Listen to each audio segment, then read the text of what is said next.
Ito ka na, oh. Hindi naman. Ito ka na. Like, pag sinabi kasing brilliant, alam ko na, established naman na talaga siya. Na, yeah. So, ang lagi ko kasing inaano is what's next for brilliant skin. So, this is the next for brilliant skin.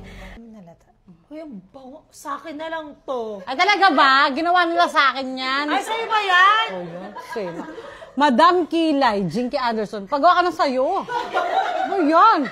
Busan mo nga to. Baka magaya pa ni Glenda. Yeah, gagayain niya yan. Ayoko pa ganyan. Paamoy mo na ako. Paamoy daw siya.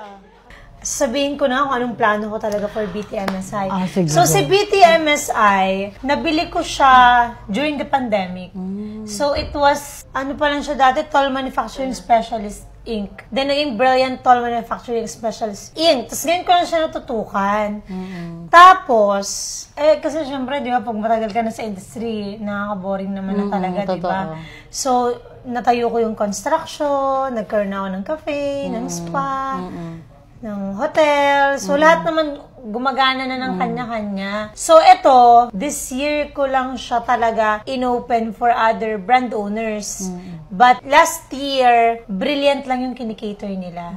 So, ang plano ko kasi dito, I am not looking for a brand owner na basta lang bibili sa akin. There are a lot of manufacturers na nag-o-offer sila ng rebranding. So, pag nag-rebrand ka sa kanila, that's it. You're done.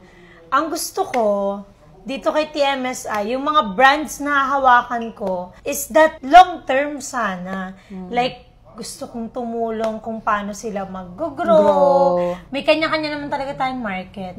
So, for me, parang, ano na to, parang advocacy ko na to help other brand owners. Diba? So, kumbaga sa'yo, wala ka ng kasi you're graduate ka na sa ganyan.